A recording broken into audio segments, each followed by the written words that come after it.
My name is Jody, a 32-year-old lawyer with a life that, from the outside, seems like a fairy tale.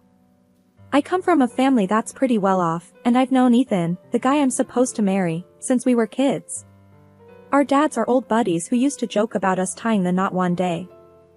I remember one summer evening, during one of our family's joint dinners, our fathers brought up the topic again. I was about 10, and Ethan was 13. Ethan's dad, Mr. Thompson, laughed heartily and said, "Mark my words, Ethan, one day you'll marry Jody here, and our companies will be stronger for it." My dad joined in, chuckling, "Absolutely, John. These two will unite our legacies." I remember blushing furiously. Ethan just rolled his eyes and mumbled, "As if I'd ever marry a kid." Back then, I was head over heels for Ethan. But he always saw me as the annoying little girl who followed him around. Despite his attitude, I couldn't help but nurture a small hope that one day, he'd see me differently. Years passed, and we both pursued our own paths. I dived into law, and Ethan became a hotshot financier in his father's company. Our paths rarely crossed, but I always kept tabs on him, my childhood crush never really fading away. During college, our families met less frequently, but the marriage joke continued. At a Thanksgiving dinner when I was 22, Mr. Thompson nudged Ethan and said, "So, Ethan, when are you going to make an honest woman out of Jody?" Ethan, who had had a bit too much to drink, replied loudly, "Fine. If Jody isn't married by 32, and I'm still single, I'll marry her. Happy now?" Everyone laughed, but I felt a strange mix of hope and embarrassment. The thought that Ethan might one day be my husband lingered in my mind like a stubborn perfume. I dated a bit after that, but nothing serious. Part of me always compared every guy to Ethan, and they all fell short. As for Ethan, he was seen with various women over the years, never settling down. I remember the day Ethan proposed like it was yesterday. It was a typical Tuesday evening, and I had just returned from a long day at the law firm. I was exhausted, my mind still buzzing with the day's cases, when I found Ethan waiting for me at my apartment. "Hey, Jody." He greeted me casually, as if it was normal for him to be there. "Ethan? What are you doing here?" I asked, surprised. He shrugged. "Thought I'd drop by. We need to talk." My heart raced. "We need to talk," those words never meant anything good in my experience. "Sure, let's talk. Is everything all right?" I tried to sound calm, but my voice betrayed a hint of nervousness. Ethan took a deep breath. "Look, you know the promise I made years ago? About marrying you if we're both still single at 32. "Yeah," I replied, a lump forming in my throat. I wasn't sure where this was going. "Well, I'm a man of my word. So, here." He pulled out a small box from his pocket and opened it to reveal a simple, yet elegant ring. "Will you marry me, Jody?" I was stunned. This wasn't the proposal I had dreamed of, but it was Ethan, and that was all that mattered. "Yes, Ethan, I will," I managed to say, my voice barely above a whisper. He slid the ring onto my finger, and that was it. No hug, no kiss, just a nod from him. "We should tell our parents. They'll be thrilled," he said, already reaching for his phone. I nodded, still processing what had just happened. This was it. I was going to marry Ethan. The next few days were a whirlwind. Our families met for dinner to celebrate the engagement. "Ethan, I can't tell you how happy this makes me," Mr. Thompson said, clapping Ethan on the back. "Yeah, it's great," Ethan replied, his tone flat. My dad raised his glass. "To Jody and Ethan, may this union bring happiness and prosperity to both our families." "To Jody and Ethan," everyone echoed. The dinner was filled with laughter and plans for the future. Everyone was excited, talking about the wedding and how perfect it was for the two families to unite at last. But as I sat there, listening to them, I couldn't help but feel like a bystander in my own life.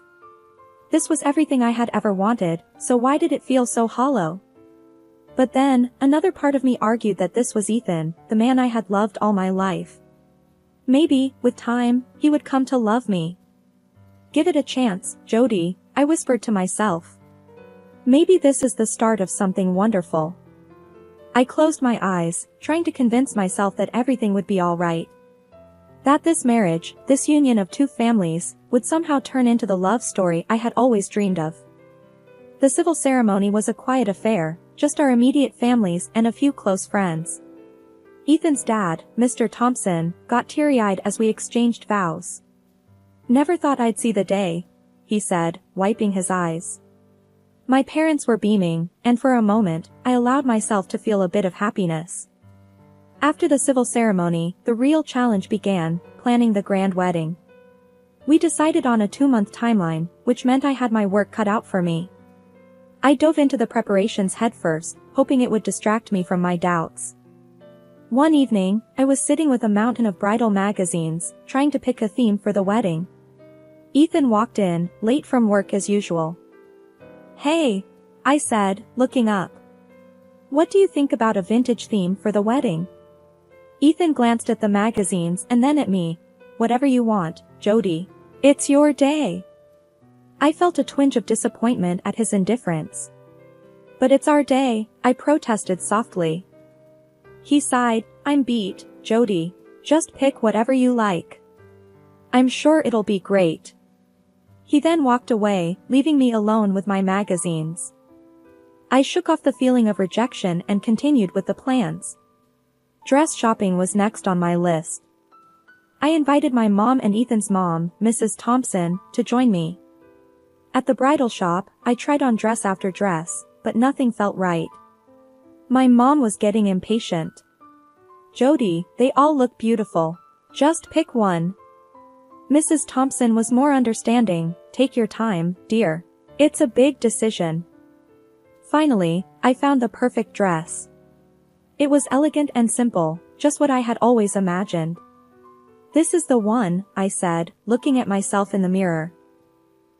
Both moms agreed, and we celebrated with a small lunch. Mrs. Thompson brought up the topic of Ethan. "He's always been a bit reserved. Don't take it to heart, dear." I nodded, but her words didn't provide much comfort. The weeks flew by, and the wedding day was fast approaching. I was in the midst of choosing cakes and finalizing the guest list when I realized I hadn't seen much of Ethan. He was always at work or too tired to discuss anything when he was home. As the wedding day neared, I felt more like a wedding planner than a bride. My excitement was replaced by a sense of loneliness and a growing realization that maybe this marriage was more about convenience than love. But I pushed those thoughts aside. I had to focus on the wedding. Maybe, after the wedding, things would change. Maybe Ethan would be different. The day my world came crashing down started like any other. I was at work, buried under a mountain of case files, when a sudden wave of nausea hit me. I hadn't been feeling well all morning, so I decided to head home early. I pulled up to our house, noticing Ethan's car in the driveway. That was odd, he was never home this early. Quietly, I unlocked the front door, not wanting to startle him. Maybe he was sick too, I thought. As I stepped inside, I heard Ethan's voice coming from the living room. He was on the phone. Curiosity got the better of me, and I tiptoed closer. "No, baby, I can't wait to see you tonight," Ethan said, his voice soft and affectionate. My heart skipped a beat. Who was he talking to? I pressed myself against the wall, listening intently. "Yeah, marrying Jody is a pain, but it's worth it. Once I get control of the companies, we'll be set. Don't worry, after she pops out a kid, I'll dump her," he continued. I felt like I'd been punched in the stomach. This couldn't be happening. The room spun around me as I struggled to process his words. "Yeah, she's clueless. Thinks I actually love her," he chuckled. That chuckle, so cold and cruel, shattered the last bit of hope I had. I couldn't listen anymore. I stumbled back to the front door, my mind racing. I needed to get out of there, to breathe. As I slammed the door shut behind me, I heard Ethan call out, "Jody, is that you?" I didn't look back. I got into my car and drove. I didn't know where I was going, I just needed to be away from that house, away from Ethan. I ended up at a park, sitting on a bench, watching families and couples around me, oblivious to my world falling apart. How could I have been so blind? How could I not see what Ethan really was? I had to make a decision. Confronting Ethan was the obvious choice, but what then? Cause a scene, break off the engagement, and be the talk of our families and friends? Or play along, keep my dignity, and figure out what to do next? As the sun set, I made up my mind.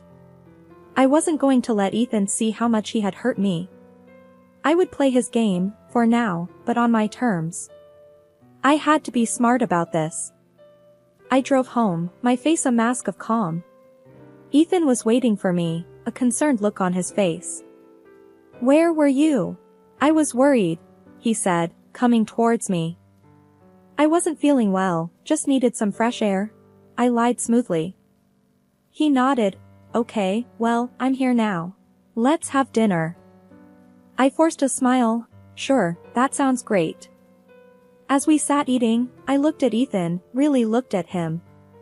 This was the man I had loved my whole life, and now, he was nothing but a stranger to me. That night, as Ethan slept beside me, I lay awake, my mind racing with plans and possibilities. One thing was clear, I wasn't going to be the victim in this story. Ethan had no idea who he was dealing with. Lying next to Ethan that night, I couldn't shake off the mix of anger and betrayal boiling inside me. I needed to know more, to understand the extent of his deceit. Quietly, I reached for his phone on the nightstand. My hands were trembling as I unlocked it, thank goodness for easy-to-guess passwords. I opened his messages and there it was, a string of texts with someone named Julia. My heart raced as I scrolled through their conversations. They were planning to meet the night before our wedding, in our house. An extreme date, in the presence of a sleeping wife is exactly what they called their plan. So that I wouldn't disturb them, they planned to give me strong sleeping pills. The audacity of it made my blood boil. "Ethan, you bastard," I muttered under my breath. I heard him stir and quickly placed the phone back, pretending to be asleep. My mind was racing with thoughts of revenge. I couldn't let them get away with this. I needed a plan, something to turn the tables on Ethan and his mistress. The next morning, I acted as if nothing had happened. Ethan was his usual self, indifferent and preoccupied with work. I kissed him, goodbye, and watched him leave for the office. Once he was gone, I sat down with a cup of coffee, thinking about my next move. I decided to reach out to an old friend from law school, Mike. He was now a private investigator and could be the key to gathering the evidence I needed against Ethan. I met Mike at a small cafe downtown. He looked concerned when I told him about Ethan's betrayal. "Jody, I'm so sorry. What do you need me to do?" he asked. "I need evidence, Mike. Photos, texts, anything that can prove what he's up to," I said, my voice steady despite the turmoil inside. Mike nodded. "Consider it done. I'll get you everything you need." "Thank you, Mike. I can't let him get away with this," I replied, feeling a sense of empowerment for the first time since I heard Ethan's conversation. That evening, Ethan came home late again. We sat down for dinner, the tension between us palpable. "Is everything okay, Jody? You seem distant," Ethan said, his eyes not meeting mine. I forced a smile, just tired from wedding planning. "You know how it is."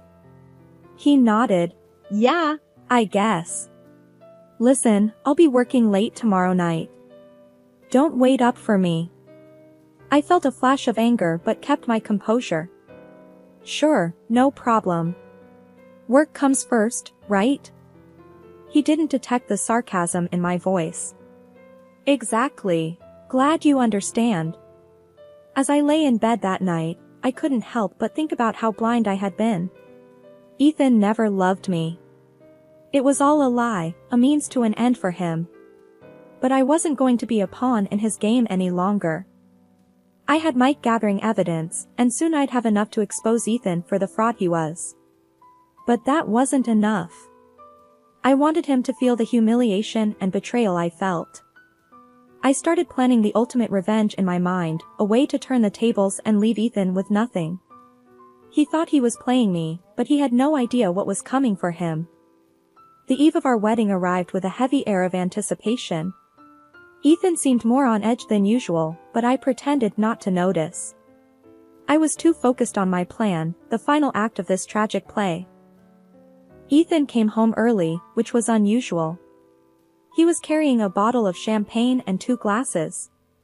"Thought we could celebrate our last night as an unmarried couple," he said with a forced smile. I played along, hiding my contempt.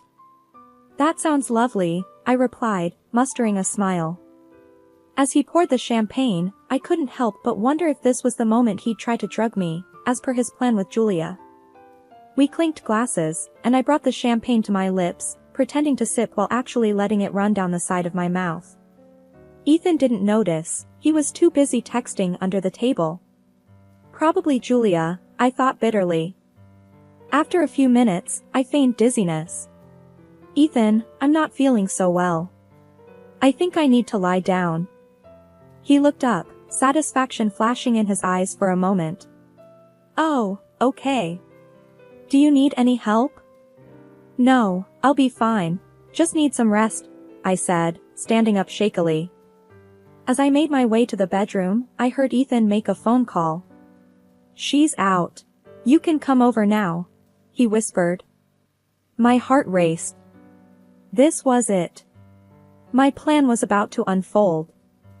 Once in the bedroom, I quietly locked the door and slipped under the covers, pretending to be asleep. I heard the front door open and close a while later, and then low voices coming from the living room. Ethan and Julia, no doubt. I waited for what felt like hours, my body tense with anticipation. Then, I made my move. I grabbed my phone and called both our parents, whispering a quick lie about a surprise for them at the house. "Mom, Dad, you need to come over right now. I have a surprise for Ethan and I want you to be part of it," I said, my voice trembling with feigned excitement. "Really, honey? At this hour?" "Okay, we'll be right there," my mom replied, confused but intrigued. I made the same call to Ethan's parents, ensuring that everyone would arrive at the same time. Then, I sat in the dark, waiting for the moment of truth. The sound of the doorbell broke the silence of the night. I heard footsteps and then voices of confusion and anger. I slipped out of bed and made my way to the living room. The scene before me was one of chaos. Ethan and Julia, caught in a compromising position, our parents standing in the doorway, shocked and appalled. "What the hell is this, Ethan?" Mr. Thompson roared, his face red with anger. Ethan was speechless, his eyes wide with shock. Julia was scrambling to cover herself, looking around frantically. I stepped into the room, a sense of satisfaction washing over me. "Surprise," I said, my voice cold. The confrontation was intense. Accusations flew, tears were shed, and the truth came out in the ugliest way. Ethan tried to explain, but his words fell on deaf ears. As the reality of the situation sank in, I felt a strange sense of relief. The charade was over. I was free from the lies and deceit. I watched as Ethan's world crumbled around him. He had lost everything in one fell swoop, his family, his reputation, and any future he might have had with me. The aftermath of Ethan's betrayal left the house in a haunting silence. As I sat at the kitchen table, staring blankly at the cold coffee before me, my mind was a battleground of emotions. The dramatic revelation had left me reeling, but also ignited a flame of determination within. I spent the next few days in a flurry of activity. Meetings with my lawyer, going over the evidence Mike, the private detective, had gathered. The photos of Ethan with Julia, their intimate texts, and the damning correspondence where they planned to drug me with a powerful sleeping pill, it was all there. Ethan attempted to reach out several times, but I ignored his calls and messages. There was nothing left to say to him. On the day of the court hearing, I donned my sharpest suit, a symbol of the new, unyielding woman I had become. Walking into the courtroom, I saw Ethan, a shell of the confident man he once was. The hearing was intense. My lawyer presented the evidence with clinical precision. Ethan's lawyer tried to defend, but the proof was irrefutable. After the hearing, Ethan approached me, a look of desperation in his eyes. "Jody, please, can we talk?" he implored. I faced him, the man who had shattered my trust. "What's left to say, Ethan?" My voice was calm but laced with disdain. I'm sorry, Jody. I never thought it would go this far," he stammered. "Sorry isn't good enough." "You made your choices, Ethan," I replied, turning my back on him. Over the following months, the legal battle raged on, but my resolve never wavered. The evidence was damning, and eventually, justice was served. Ethan was ordered to pay a significant sum for emotional damages. Leaving the courtroom for the last time, a wave of relief washed over me. I had stood up to Ethan and emerged victorious. That chapter of my life was closed. I was ready to move forward, stronger and more resilient. Ethan was now a part of my past, a difficult chapter, but one that had taught me the strength I possessed. Walking out of the courthouse, the final gavel still ringing in my ears, marked more than just a legal victory. It was the end of a chapter, a painful saga that had changed me in ways I never imagined. As I stepped into the sunlight, a sense of liberation enveloped me, the chains of my past finally broken. I didn't head home immediately. Instead, I found solace in a quaint park, a place that once held memories of Ethan and me. Now, it symbolized a fresh start. Sitting on an old bench, basking in the warmth of the sun, I pondered over the recent events. My phone vibrated with a message from my friend Lisa. "You're a rock star, Jody. Ready to celebrate your freedom?" I smiled, replying, "Absolutely. Just need a moment to myself first." "Take your time, girl. We'll party when you're up for it," she responded. As I sat there, lost in thought, I was approached by an elderly woman. "You're Jody, right?" I was in the courtroom. "What you did, standing up for yourself, was incredibly brave," she said softly. Her words touched a deep chord within me. "Thank you. It wasn't easy, but it was necessary," I replied, feeling a swell of pride. "You've inspired me, dear," she said before walking away, leaving me with a sense of purpose and strength. That evening, a small celebration with close friends marked the beginning of a new era. Laughter and cheers filled the air as we toasted to new beginnings.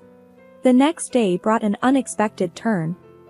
While out for a walk, I received a call from Ethan. His voice was desperate, a stark contrast to the confident man I once knew. "Jody, please, I need your help," he pleaded. "What's wrong, Ethan?" I asked, although I had a guess. "My father, after everything that came out, he's considering kicking me out of the company and disinheriting me. You have to talk to him, convince him not to." Ethan's voice cracked with desperation. I felt a surge of satisfaction. Karma had caught up with him. "Ethan, what you're asking? I can't do that. You made your choices, and now you have to live with the consequences," I said calmly. "But Jody, I have nothing left. Please, I'm begging you," he implored. I took a deep breath, feeling a sense of empowerment. "No, Ethan. It's time for you to face the music. Goodbye." I hung up, cutting off any further pleas. Walking back home, I felt a weight lifted off my shoulders. Ethan's downfall was a result of his own actions, and I no longer bore any responsibility for his fate. In the following weeks, I threw myself into work and rekindled old hobbies. Friends and family surrounded me, their support unwavering. Life was moving forward, and so was I. One evening, as I relaxed with a book, a realization dawned on me: I was content. The turmoil of the past had given way to peace, and for the first time in a long time, I felt genuinely happy. The journey had been tumultuous, filled with betrayal and heartache, but it had also taught me resilience and self-worth. I had stood up for myself, sought justice, and emerged stronger.